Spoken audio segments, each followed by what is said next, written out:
سورة زمر آیت نمبر 33 اول رکو سریرشتم سپارہ صفحہ نمبر 3. اعوذ باللہ من الشیطان الرجیم بسم اللہ الرحمن الرحیم أليس الله بكاف عبده ويخوفونك بالذين من دونه ومن يضلل الله فما له من هاد ومن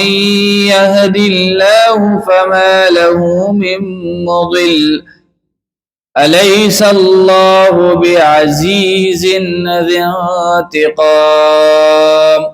صدق الله العظیم. سورہ زمر آیت نمبر 33 اول رکو سلیرشتم سپارہ. بدی آیت کے حضور علیہ السلام تا ددی خبری تسلی دا کہ اللہ رب العزت بند سرا مدد ہم کی او اللہ رب العزت بندل نقصان ور کی او اللہ رب العزت د بنده سره ملګری هم وي. الله نه ما سوا چې کم نور معبودان دي دا نه بندله تکلیف ورکولی شي او نه بندله نقصان ورکولی شي نه بندله راحت ورکولی شي. د مکه مکرمه چې کم کافرانو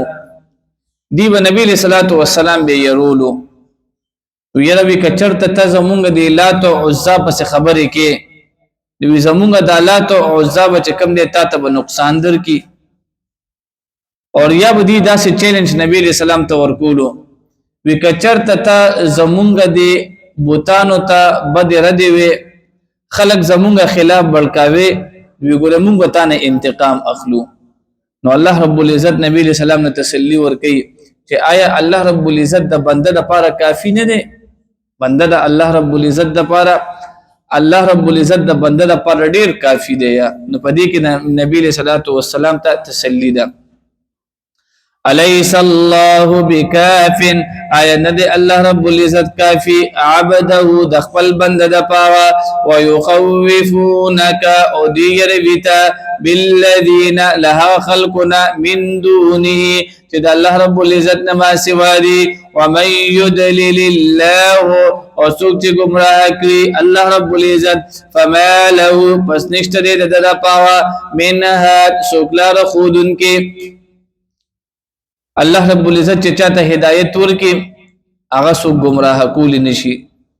او الله چې بنده گمراه کی هغه څوک په لار کول نشي. نو دا د الله تعالی خو خدا دې ځکه الله اندک خبره فرمایي ومن يهد الله او چاته چې لار او خي الله رب العزت فما له من مضل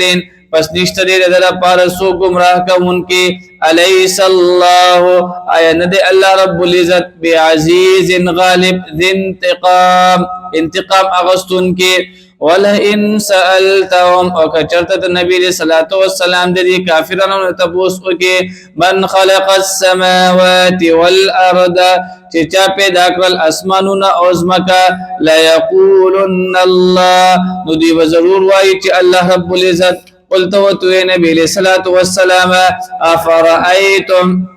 پس آیا تاسو کتلی دی ما تدعون حق چاہتا چی تاسو عبادت کوئے من دون اللہ دا اللہ نما سوا ان ارادنی اللہ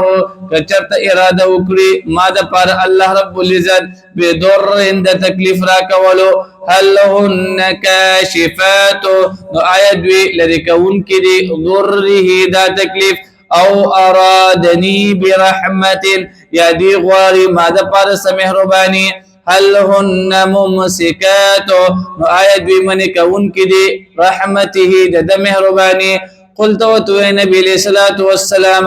حسبی اللہ کافی دے ماذا پارا اللہ رب العزت علیہ پلا باندے یتوکل المتوکلون توکل کوي توکل کوونکې خلق. واخر دعوانا الحمدللہ.